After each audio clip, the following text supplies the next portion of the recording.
Assalamualaikum warahmatullahi wabarakatuh. Waalaikumsalam warahmatullahi wabarakatuh. Bismillahirrahmanirrahim. Alhamdulillahirabbil alamin. Wassalatu wassalamu ala asyrofil anbiya'i wal mursalin sayyidina Muhammadin wa ala alihi wa ashabihi ajmain. Al-Mukarram al-Mukarram, para alim, para ulama, Bapak Ibu jemaah Masjid Al-Hidayah Al-Hashimiyah rahmatullah. Alhamdulillah kita ketemu lagi di kajian Ahad ketiga, dan ini bulan Hijriahnya adalah Jumatil Akhir. Habis Jumatil Akhir, Rojab, Rojab tua, Syaban, insyaallah Ramadan akan datang. Mudah-mudahan Allah menjaga umur kita untuk bisa ketemu Ramadan yang akan datang. Amin. Salawat serta salam marilah senantiasa kita sampaikan kepada junjungan kita semua baginda Nabi besar Muhammad. Sunnah-sunnahnya kita tegakkan, sunnah-sunnahnya kita sekuat tenaga kita jalankan. Mudah-mudahan kita termasuk kita sebagai orang-orang yang mencintai beliau. Beliau bersabda, "Akhya sunnati faqad ahabbani wa man ahabbani kana ma'i fil jannah." Siapa orang yang menghidup-hidupkan sunnahku, itu artinya ia cinta padaku. Siapa yang cinta padaku, kata beliau, akan bersama di surga Allah. Amin ya rabbal alamin. Bapak Ibu yang saya hormati, kajinya sedikit lompat karena mau Ramadan, jadi saya geser ke kitab yang lainnya. Jadi kitab nanti campur kitab Zadul Ma'ad, kitab Fadhailul Quran, kemudian kitab Tarikhut Tasyrik. Ini ada kitabnya, namanya kitab Tarikhut Tasyrik yang dikarang oleh Syekh Bukhari Bek, orang sekampung dengan Imam Bukhari, orang Uzbekistan. Dan ngajinya kitab ini sebenarnya adalah ngaji hadis, ngaji hadis. Nanti dari hadis itu jadi hukum. Dan kalau saya nyebut kitab ini adalah termasuk golongan kitab usul fikih. Karena di fikih itu, kalau kita belajar fikih itu produk jadi. Tapi kalau belajar usul fikih itu produk awalnya. Kalau di dunia tambang itu ini huluisasi, dari ke hulu, bukan hilirisasi. Hulu, kembali lagi ke awal. Nah, hari ini kita akan bahas konsep terkait lupanya Nabi. Nabi itu ya al-bashar, seperti kita manusia ya, diberi lupa oleh Allah, ya diberi sakit, diberi diberi sedih, diberi gembira. Dan bedanya kita dengan beliau, kalau lupanya Nabi itu jadi hukum. Ya, nanti di akhir zaman seperti kita ini, kita ketemu hukum-hukum yang itu berasal dari lupanya Nabi. Jadi gara-gara Nabi lupa itu terus kita nanti punya keringanan-keringanan.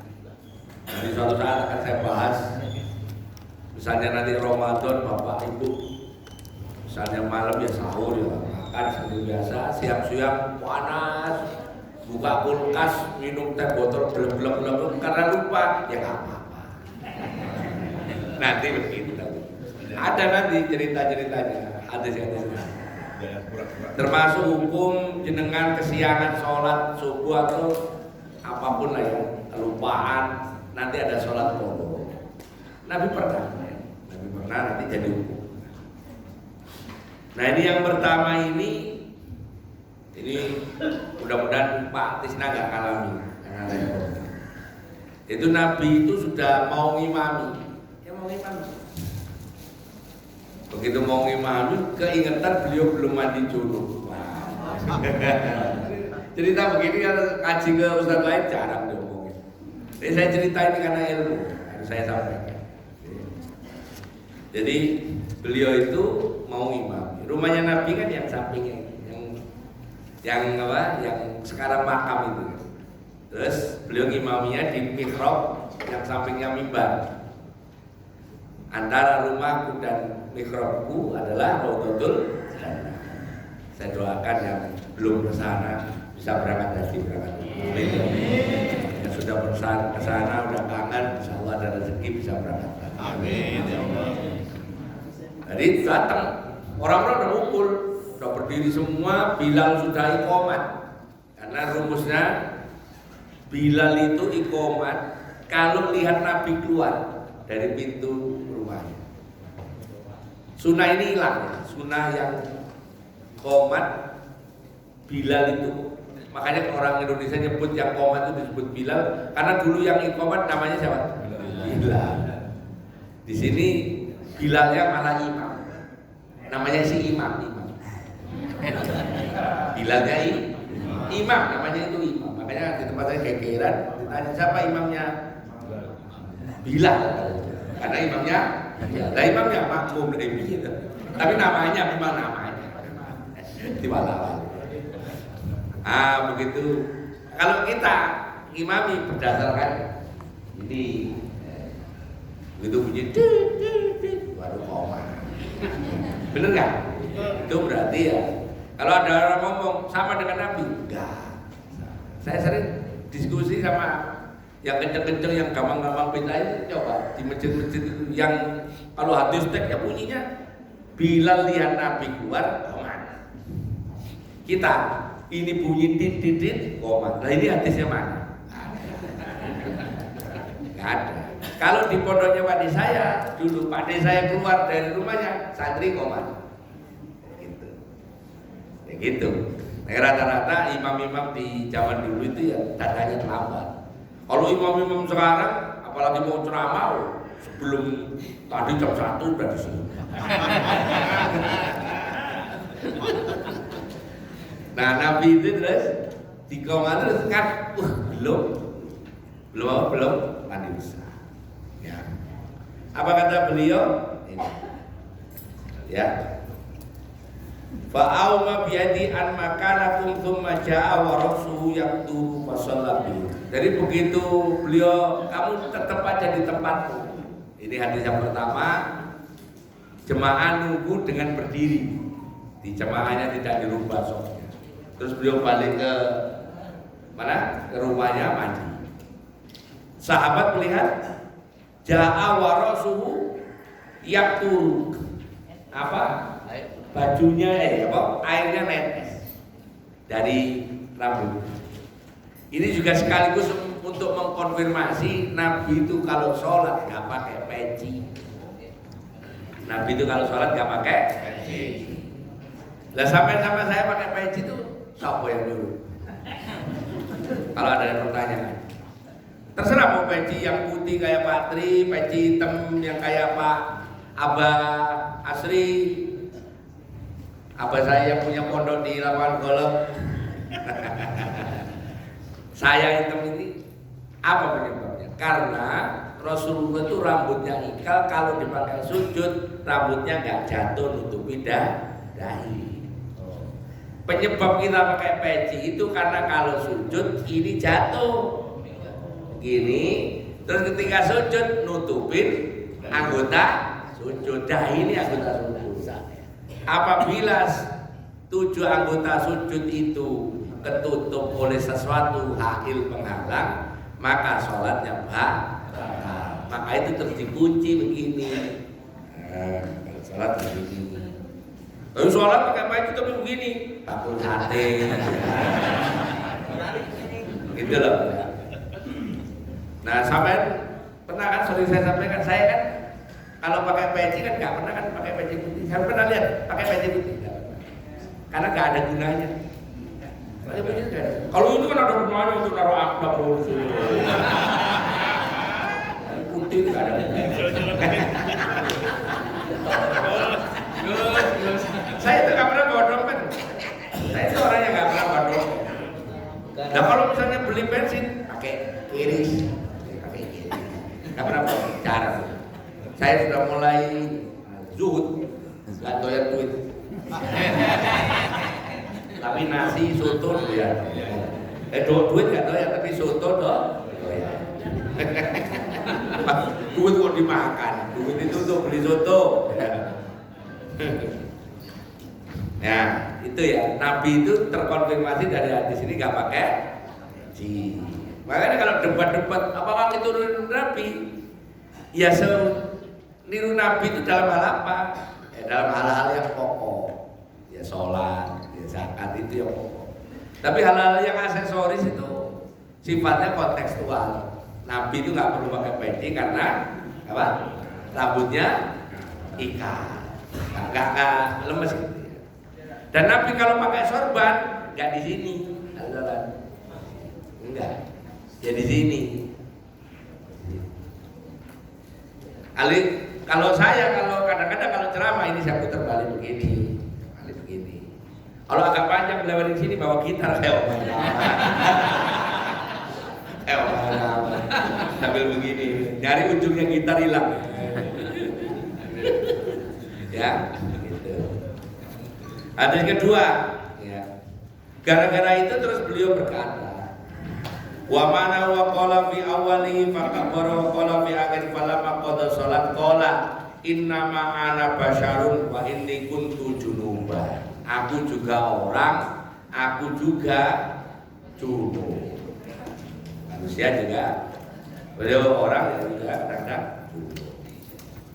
Hadis ketiga itu malah clear dari Abu Hurairah, ya, bahwa ketika beliau sudah siap ngimami, falamma qama fi musalla, dan ketika kami sudah siap di musalla, orang di hadis itu nyebut masjid ya musalla, nggak nyebut masjid, karena nama masjid, nama musalla itu nama yang bisa berganti. Cuman orang Indonesia nyebut musalla kalau kecil, langgar, surau. Kalau gede nyebutnya masjid. Padahal terminologi musalla masjid itu di hadis sering-sering ketukar-tukar, kadang masjid, kadang musalla itu buktinya. Falamma qama fi musalla wandurna an yukabbiru musrafa tsumma qala kama antum qala Abu Dawud berkata an Nabi sallallahu alaihi wasallam faqabaratum ma au mau biyadihi ilal qaum ay anjlisu pada waqtasala. Jadi ini ceritanya sama dengan hadis yang pertama, ketika Nabi sudah sampai di Masjid Nabawi itu, terus beliau berkata auma itu jarinya nunjuk biadi, udah kamu ilal qaum kepada orang-orang jemaah itu an ajlisu untuk duduk. Kalau dia pertama itu tetap di tempatnya dalam keadaan soft rapi, ini disuruh duduk. Jadi kemungkinan kalau hadis ketika ini saya baca, Nabi itu pingin jemaah itu nungguin biar gak capek, duduk. Nah, Nabi itu kalau lihat hadis ini mandinya cepat. Karena mandi junubnya menurut hadis itu cukup satu sok itu 3,7 liter. 3,7 liter. Jadi kalau pakai air aqua yang 800 itu butuh 4 ya. 800 ya, butuh yang 1 literan itu ya butuh 4 ya. Aqua yang air mineral kan masuk YouTube. Air mineral itu 4. Kalau kan ngomong begini nanti harusnya kita harus dibayar sama yang saya sebut tadi. Kita dibayar. Bayar tak ganti air mineral. Nah, mandinya Nabi itu junub. Ini saya ulangi nih teori mandi junub. Kadang-kadang orang anggap mandi junub itu keramas. Enggak sama. Mandi junub itu pertama ini hadis. Jadi pertama itu misalnya ini botolnya ada 4. Atau satu gayung itu 1 liter. Gayung yang pertama ditaruh di tangan kiri, tangan kanan ditumpahkan di kepala. Jadi satu gayung itu, satu kepala itu harus pasti basah. Ini laki-laki perempuan sama aja. Terus yang gayung ketiga sebelah kanan. Gosok sampai rata, jangan sampai gak kena. Gayung ketiga sebelah kiri, gayung terakhir seluruhnya. Sudah selesai. Gak usah pakai sampo. Kalau pakai sampo, gayungnya 4, lah imami samponya masih di sini. Nah, tolong kalau mandi junub, ini ibu-ibu bapak, tolong yang pertama itu jangan ada benda apapun. Nggak boleh ada sabun, nggak boleh ada sampo. Ya, saya ulangi ini. Jangan-jangan sampai selama ini salah mandi. Anaknya wis limo mandi salepi saja. Jadi mandi pertama itu nggak ada. Air itu nggak boleh kecampur dengan meskipun suci, karena air itu ada dua, air mutlak, air suci mensucikan itu air yang nggak kecampur apa-apa. Air yang kecampur sabun itu air suci tapi tidak mensucikan, apa maksudnya? Air suci tidak mensucikan sama dengan air apa itu? Air ini merek lagi, air kelapa, Coca-Cola, Sprite itu sama. Airnya suci tapi tidak mensucikan. Sampai pernah mandi junub pakai Coca-Cola? Dirubung semut sampai selesai. Jadi jangan sampai kecampur sama sabun. Jadi air aja. Jadi berarti kalau jenengan mandi junub, awal pertama ya air aja. Nawaitul ghusla li raf'il hadatsil akbari lillahi ta'ala, kepalanya dulu, kanan, kiri. Terserah habis itu mau cuma nyebut terserah. Yang penting 4 ini nggak boleh enggak. Awalnya nggak boleh enggak. Setelah ini beres pakai sampo boleh. Itu sudah bukan mandi junub lagi, mandi biasa, keramat. Kira-kira sampai dia apa selama ini? Begitu apa begitu? Begitu. Ini penting ya, karena ini dasar banget.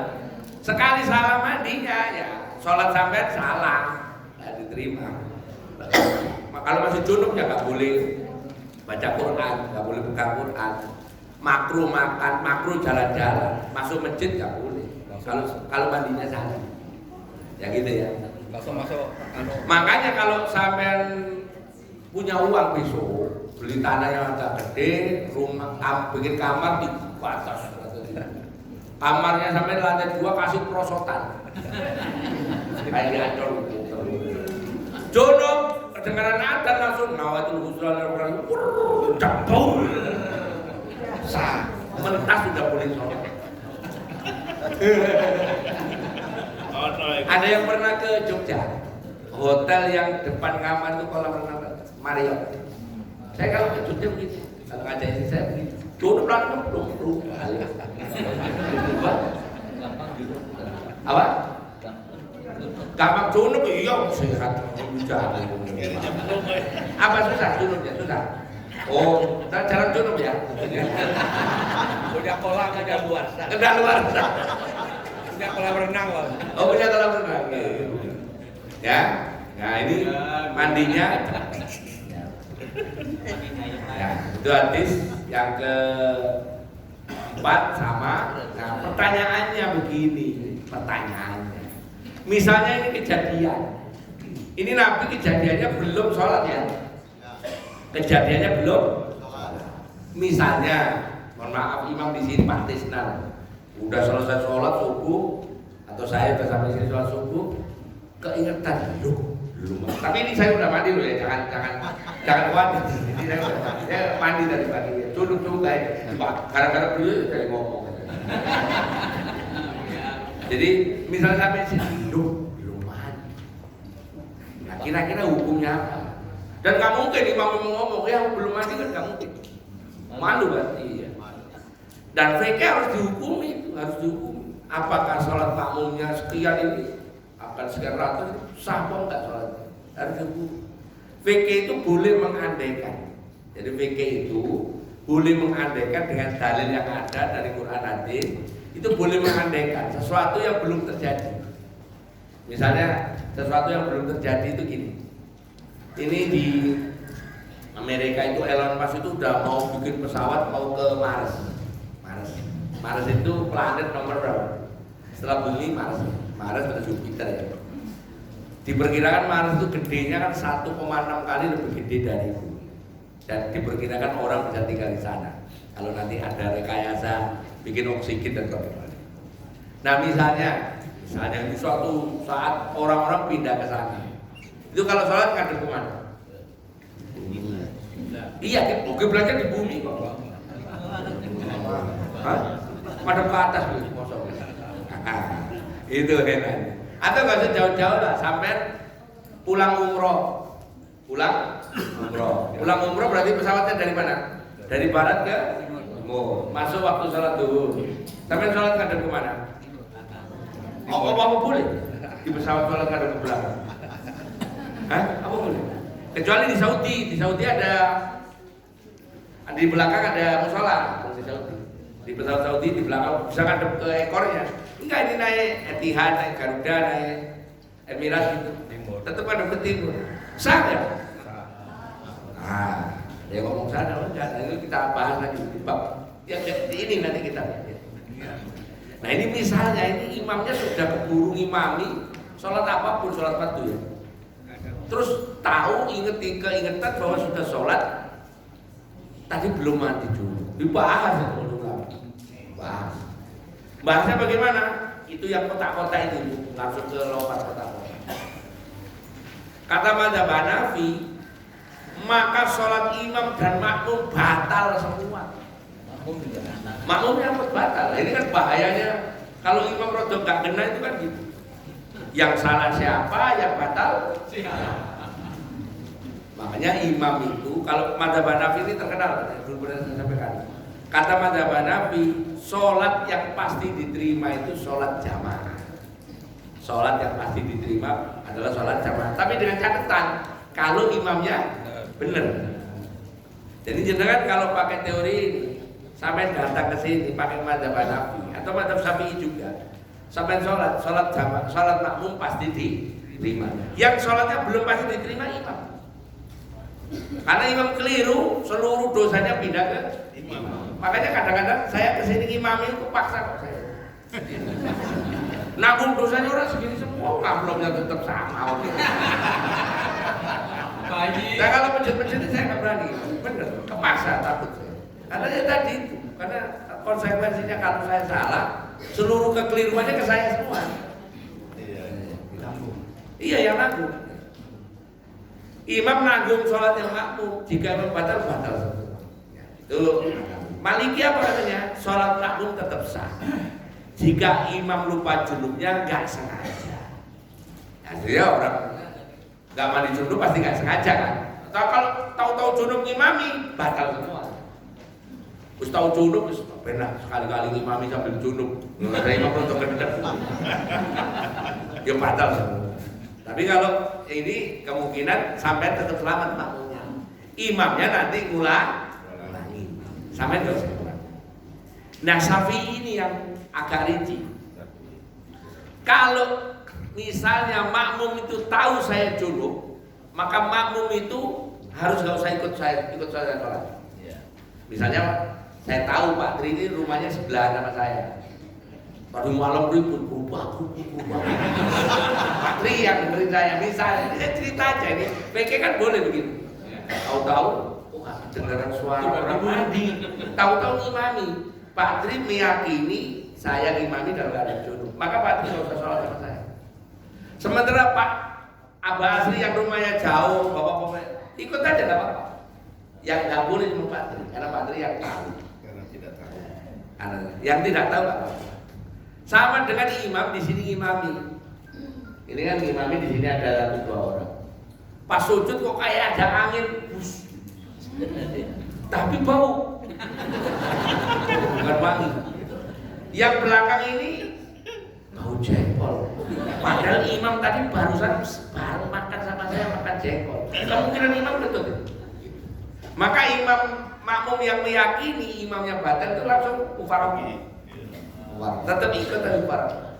Dan anehnya makmum yang tahu samarnya, junubnya atau tidak sahnya itu nggak usah ngomong ke yang lain. Setelah sholat, aku tadi imamnya kentut, gak usah. Malah bisa berantem, kamu parah sih gak gitu. Ya. Nah ini penting. Jadi kalau tahu makmumnya itu, junubnya itu sama, maka gak usah ikut. Tapi kalau yang nggak tahu terusin sholatnya sah. Itu Syafi'i. Hambali apa? Sama dengan Syafi'i. Dengan alasan sama, ya. Kecuali imamnya main-main tadi, udah tahu junub tetap imami. Kalau begitu aturannya sama dengan madzhab Syafi'i yang lainnya, itu makmum sholatnya tetap sah.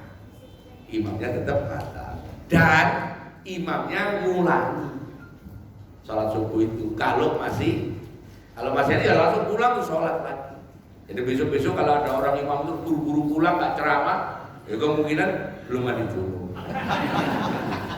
Selama saya ngaji sini kan nggak pernah pulang kan saya. Berarti sudah mandi. Aman. Nah rupanya peristiwa seperti ini disebutkan dalam balik lagi ke halaman 2. Wa qala Nabi sallallahu alaihi wasallam inni la ansa'a unassa li as-sunnah. Kita kuat. Qila hadzal lafdu au unassa. Syakkun minar rawi wa qad ruwiya ila al-ansa walakinna unassa li as-sunnah. Gitu kali. Inna la syakin au nahu at-taqsim ai unsa anak ayun siniyawo. Jadi maksudnya hadis aku itu tidak lupa kata Nabi, tapi aku dilupakan oleh Allah supaya jadi hukum. Nabi itu gak lupa, tapi oleh Allah didesain lupa supaya peristiwanya ada. Kalau peristiwanya ada maka hukumnya ada. Ini logikanya. Seandainya Nabi itu nggak pernah ada peristiwa lupa mandi junub, pertanyaan ini nggak pernah muncul. Ini hebatnya Islam itu karena Nabi itu begitu. Ya udah akhlaknya Quran, kemudian konsep lupanya jadi buku. Berarti kesimpulannya kalau ada orang lupa mandi junub, kemudian sholat sendiri misalnya, nggak apa-apa. Terus tahu-tahu duhur, subuh bapak ibu lupa mandi junub. Dulu aku tadi belum mandi. Ya sudah, tinggal ngulangi sholat subuh. Kapan ngulanginya? Ya pas duhur nggak apa-apa. Misalnya ibu, bapak lupa tadi belum mandi terus sholat subuh. Kebetulan nggak masjid. Keingetan waktu duhur atau keingetan waktu asar. Berarti sholat subuh dan duhurnya batal. Kalau ingat. Tapi kalau lupa nggak ada hukum. Makanya sering saya sampaikan orang nggak tahu itu tidak ada hukum. Makanya enakan nggak ngaji. Ini sampai sekarang tahu loh. Jadi yang mandinya keliru itu sekarang tahu. Mandi itu jangan pakai sabun. Mandi junub jangan pakai sabun. Kulitnya jangan digosok sabun. Termasuk wudu. Sampai kalau wudu kadang-kadang itu habis cuci muka terus ambil sabun. Betul nggak? Terus wudu, jangan wudu aja dulu terus pakai sabun, paham? Duluin wudunya, Kalau sudah wudu terus pakai sabun nggak masalah, nggak apa-apa.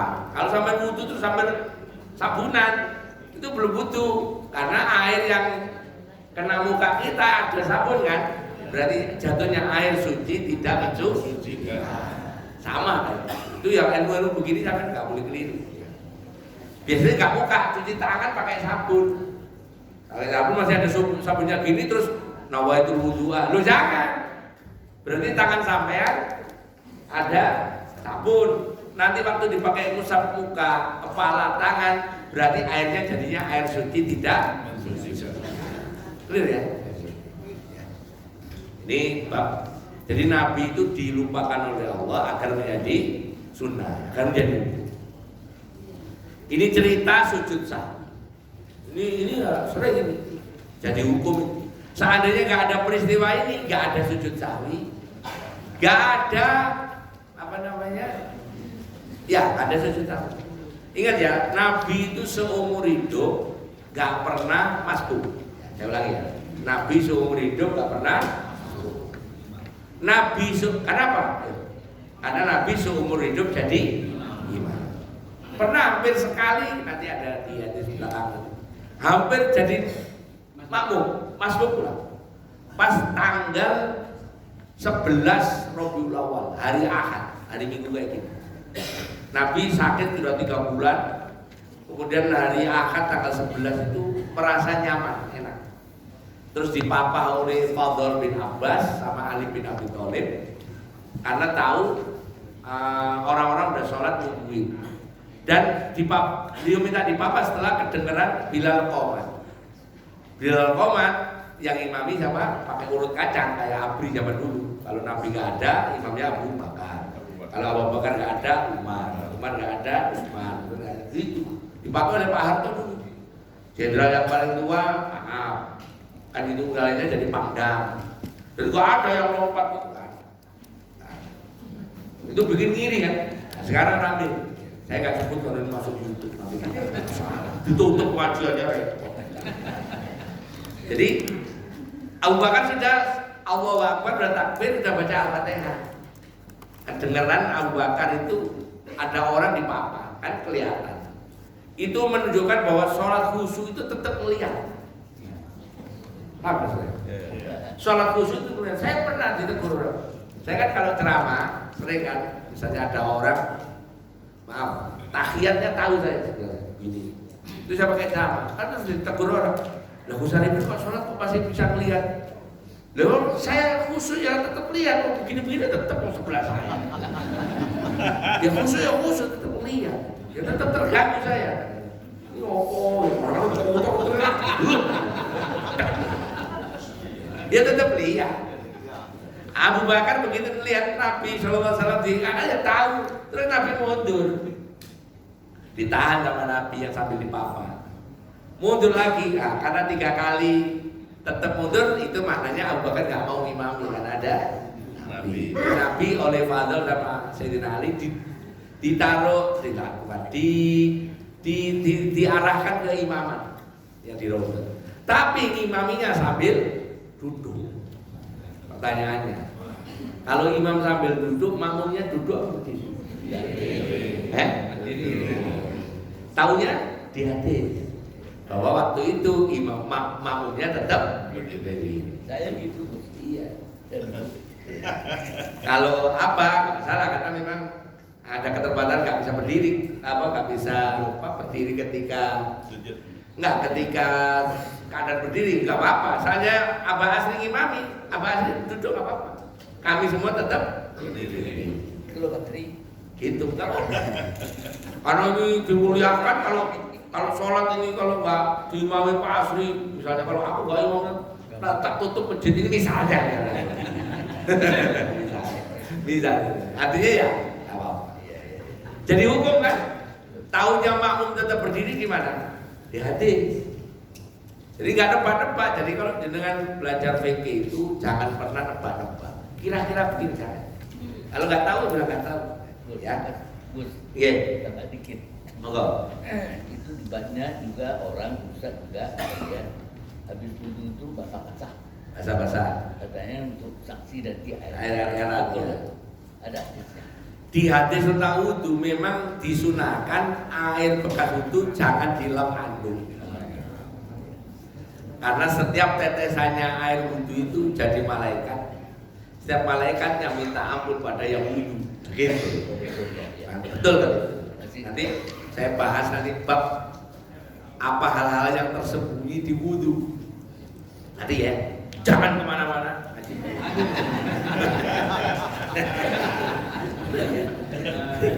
Ya, jadi Nabi itu nggak pernah apa?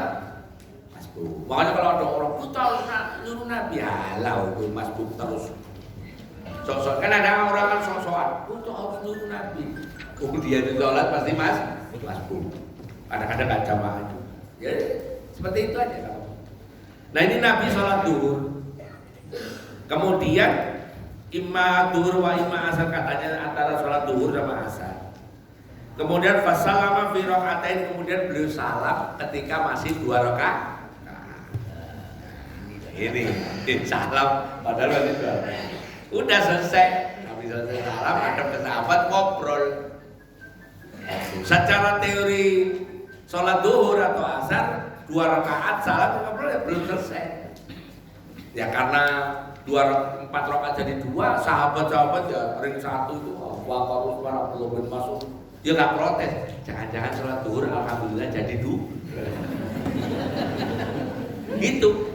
Wah, asik nih. Itu namanya ilmu mansukh. Jadi duhur dikoreksi jadi 2, seperti tahajud yang wajib dikoreksi jadi sunnah. Ini sama pemungkinan ini. Karena waktu itu kan proses terbentuknya syariat. Nggak ada yang protes. Ternyata ada yang protes. Siapa? Dzulyatain. Faqaraja Dzulyatain. Dzulyatain, ya Rasulullah, Dzulyaden itu sahabat ring 2 lah. Ring 2 itu Ring 2. ring kan ring 1, ring 2 ya, yang paling agak jauh, bukan sahabat dekat Nabi. Ya Rasulullah, wahai Nabi Rasul Allah, aku sirati sholat amnasita. Ini tadi sholat kosor apa kau lupa? Padahal Abu Bakar nggak berani nanya Nabi, Utsman nggak berani nanya Nabi, Sayyidina Ali nggak berani. Kok ini ada orang nanya? Panadharun Nabi SAW yaminan wasimal, terus Nabi tolak-tolak kadang kanan kiri. Maksudnya sahabat-sahabat ring 1 kok nggak ngomong sih. Maka mayakulu Dzulyaden, apakah yang diomongin Dzulyaden bener? Dapat sahabat polu pakai zaman. Mereka kompak bareng jawab sodha, bener. Maka Nabi lam tuzillar fasalla rakaat fatuma kabar tuma sajdah tuma kabar farwa tuma kabar sajdah tuma kabar farwa, terus terakhirnya sujud. Mereka terus sholat tambah 2 rakaat, sebelum salam beliau sujud 2 kali sujud, terus salam. Berarti kesimpulannya Boleh lanjut. kalau lupa rakaat terus sudah pergi dari tempat musala, keingetan, tinggal melanjutin sisanya sebelum salam sujud salam. Boleh ya? Boleh, memang begitu. Hari enggak. Nah, contoh ini sederhananya gini. Saya lagi duduk-duduk sama Pak Tri di sini. Ada lihat saya di sini apa Asri misalnya, terus sholat. Begitu kita lagi ngobrol sama Pak Tri, kok Pak Asri ini sholat zuhur kedua. Tugasnya saya ngingetin Pak Asri tadi 2 loh. Ternyata mau saya ingetin Pak Asri keburu pulang. Keburu pulang. Saya ngingetin karena sholatnya zuhur jam 12 lewat. Saya ngingetinnya jam 1. Pak Asri, tadi jenengan itu sholatnya 2 loh. Pak Asri yang ini mau ya? Pulang lagi. Nah, karena Pak Asri masih punya wudhu, tinggal di rumah nambahin 2 rakaat sebelum salam sujud. Ternyata Pak Asri sudah batal, maka ngulangi dari awal. Karena masih zuhur, nggak apa-apa, bukan kotor. Ternyata saya lupa ingetin sama Pak Tri, saya ingetinnya maghrib. Maka Pak Tri harus mempodok sholat zuhur. Gitu caranya ya. Jadi ini yang menjadikan gara-gara hadis ini, akhirnya kalau ada peristiwa begitu solusinya ketemu. Apa? Ya tinggal nambahin kurangnya. Masalahnya kita kadang-kadang lupa, udah lewat waktunya. Lah gimana kok saya dulu sering lupa, malah gak sholat. Makanya itu ada kata Mas Zafi, kalau dulu lupa sampai itu berapa kali gak zuhur, berapa kali gak asar, berapa kali gak maghrib, dihitung sampai bayar sekarang. Hubung masih hidup. Ya. Ini peristiwanya adalah itu. Nah, berikutnya ini sudah Dzulyaden. Terakhir ini bab sholat masbuk. Bab sholat masbuk. Kalau lihat peristiwanya, orang-orang zaman Nabi ketika di Medina, kalau ada orang masbuk itu nanya ke makmum yang paling belakang. Misalnya Pak Tisna di sini sholat bersama 2 sop lah di sini. Saya baru datang, misalnya saya di rakaat ke-2 setelah tahiyat. Maka saya nanya, kebetulan yang di belakang itu Abah Warman. Kalau zaman Nabi begini, Abah Warman ini sudah dapat berapa? Abah Warman bilang 2. Ngobrol, jadi sholat itu boleh beritahu. Ini awalnya. Ini terus hati. Jadi waktu dulu orang masbuk itu yang kewajibannya makmum yang belakang memberitahu pada masbuk. Bagus, ini kita sudah dapat 2. Oke, langsung saya sholat ngejar sampai barengnya nanti kira-kira di rakaat ketiga. Baru nanti biar salamnya bareng. Itu masbuk yang sesuai sunnah Nabi awalnya itu. Jadi masbuk model begitu. Ada yang begitu masbuk begini sekarang? Udah gak ada, karena sudah gak niru Nabi, gak niru zaman Nabi. Yang ada ini niru Mu'ad. Suatu saat Mu'ad ke Masjid Nabawi, Nabi ngimami. Atau Mu'ad ikut sholat di mana gitu, terus diberitahu, kami dapat 2, Mu'ad diem aja. Ya enggak wajar ya soalnya dengerin. Pas imamnya salah, Mu'ad tinggal nambahin karena tadi sholat zuhur sudah 2 berarti kurang 2. Mu'ad nambahin. Terus salah. Heboh viral. Wah, ada orang menyelisih siapa? Nabi. Namanya siapa? Mu'ad bin Jabal. Mu'ad bin Jabal ini nanti salah satu keturunannya namanya Abdurrahman. Itu cicitnya, cucunya atau cicitnya itu ke Barus. Siapa yang tahu Barus? Ada orang Sumatera di sini. Barus tahu Barus? Tahu Barus? Barus itu di sana di Sumatera Utara yang sisi barat. Barus. Cicitnya Mu'ad bin Jabal ini nanti ke Barus. Pernah ke Barus. Dan makannya di Barus. Namanya Abdurrahman bin Mahmud bin Mu'ad bin Jabal. Itu di sana. Jadi Mu'ad bin Jabal ini orang soleh, orang terkenal, pintar, cerdas. Dan dia santai aja. Diomong, kamu tuh gak sama dengan Nabi. Kayak kita kira-kira kalau waktu itu ramai bid'ah, gitu. Kira-kira kalau zaman itu ada. Tapi waktu itu kan omongan bid'ah belum ada, nggak ada. Omongan bid'ah itu muncul zamannya siapa? Umar. Ketika nanti bikin sholat tarawih. Begitu selesai, orang adep Nabi. Nah, penting kan, karena kalau ada peristiwa yang nggak sama dengan Nabi, tinggal ditanyain Nabi ini bener apa enggak? Berduyun ke Nabi. Ya. Walam yadil maqalu falamma shalla Nabi sallallahu alaihi wasallam dzalika faqala lahu Nabi sallallahu alaihi wasallam. Cerita, ya Rasulullah, Mu'ad tadi itu sholat masbuknya enggak kayak seperti kami ini. Dia langsung datang takbir, begitu salam dia nambahin lagi. Apa kata Nabi itu di hadis? Wa fi riwayat Sayyidina Mu'ad bin Jabal innahu qad sanna lakum Mu'ad. Kata Nabi, ikuti Mu'ad. Itu cara yang paling benar. Nah, sejak itu Nabi melarang sholat sambil ngomong. Jadi sholat yang semula boleh ngomong untuk keperluan tertentu menjadi tidak boleh. Termasuk hadis yang kasih tahu begini. Itu hadis sebelum ini. Kalau ada ditanya, mana kuncinya? Ini masih boleh dulu. Kalau bapak ibu sholat, anaknya nanya, mana ini aku mau pergi sekolah, uangnya mana? Ibu itu hadis itu sebelum peristiwa ini. Jadi masih boleh. Kalau saya ditanya, apakah sholat boleh nunjukin? Setahu saya karena sudah dinasah, nggak boleh. Udah nggak boleh nunjukin. Ya udah sholat aja cepat. Asal tumatina baru anaknya ambilin uangnya, gitu. Gak boleh tunjukin. Dulu ngapun. Sholat sambil ngobrol, sudah ngapun. Kan dulu pernah saya sampaikan, ngobrol itu bisa tanpa ngomong sekarang. Dulu itu kan ketika para ulama nafsiri ayat Yasin. Al-yawma nahtimu ala afwahim wa tukallimuna aydihim wa tashhadu arjuluhum bima kanu yaksibun. Wa tukallimuna aydihim, pakai kalimat tukallimuna kan. Dan tangannya ngomong.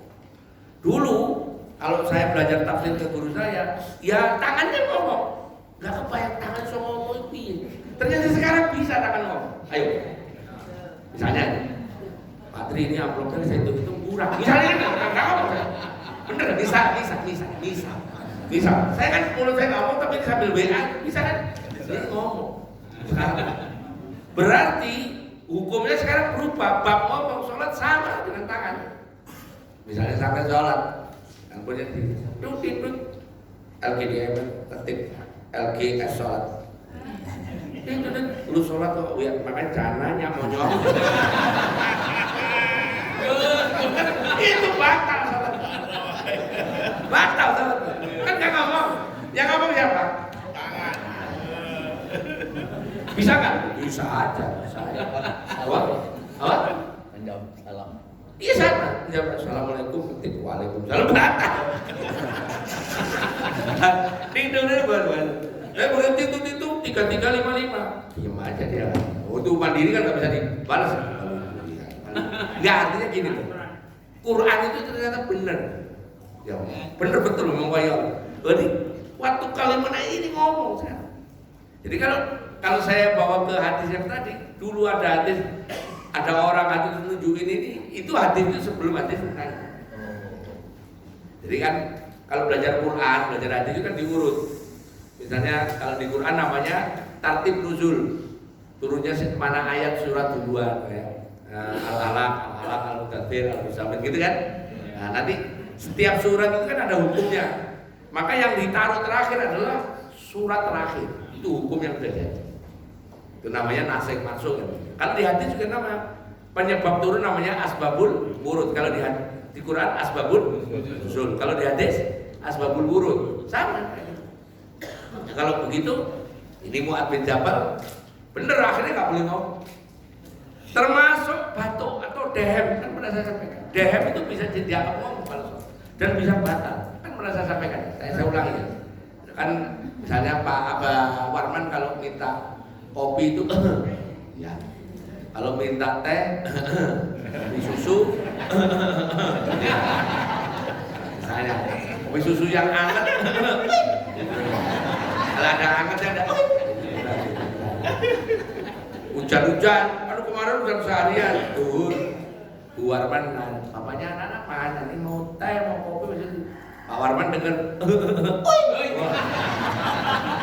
berarti kopi susu panas batal.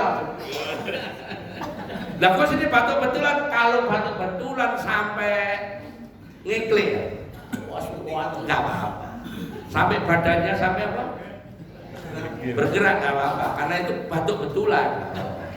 Kalau umroh haji kan habis pulang kan terus batuk ya Bu ya, nah itu nggak apa-apa kan. Tapi kalau batuknya bentuknya kode maka berarti gini, syariat itu kalau diteliti dari hadis nanti muncul. Nah, seperti sampean mau izin, saya nanya bapak-bapak atau ibu-ibu, kalau masbuk ada orang salat sendirian, terus ibu masbuk, kenapa nyowel? Nyowel? Hah? Nggak ada hadisnya loh itu. Nyowel? Nggak ada hadis. Nggak ada. Kalau sampai cari kitab bab nyowel, itu adanya di kitab-kitab fikih abad ke-13 atau 14 Hijriah. Udah berapa? Zaman dulu nggak ada. Makmum aja. Saya tuh kalau makmum mas nggak pernah nyowel. Walaupun imamnya nggak tahu, walaupun niatnya nggak dirubah, saya tetap sah sebagai jamaah. Kalau misalnya Abah Asri sholat, saya nggak perlu nyowel. Itu terus kaget terus ada apa-apa kau gede, wah kebutuhan ya berarti. Betul terus langsung.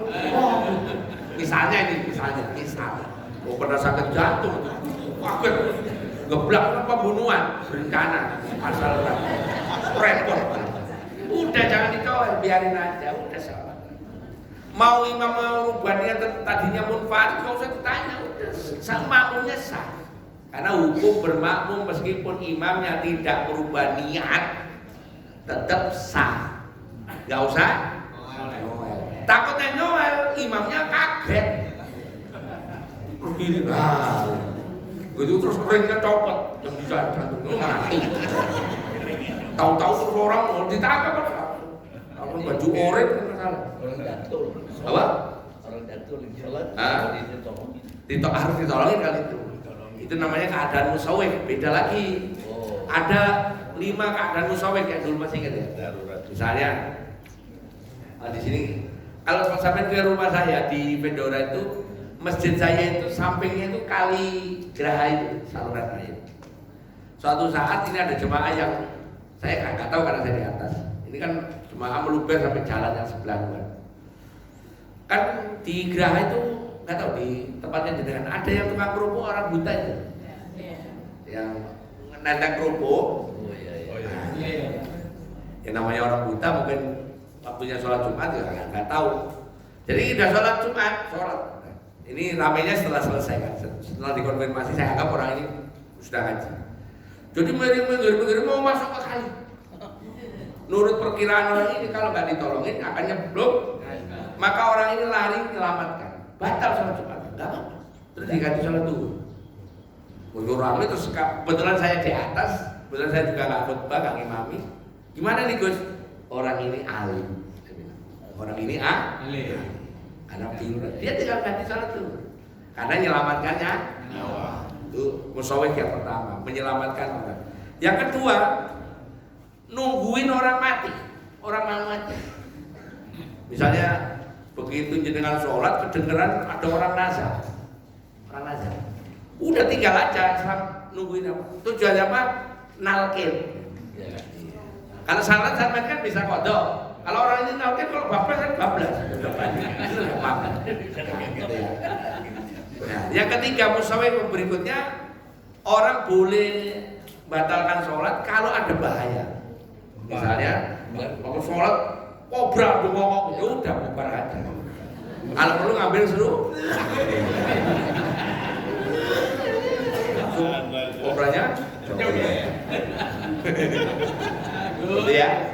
Itu tiga. Yang keempat itu tadi, begitu sampai sholat imamnya tumbang, gak usah semua, tolong dulu yang satu nolong, yang satu gantiin terusin imam. Apa nanti saya lihat video udah bener, ada yang terusin salah, terus yang satunya nolong.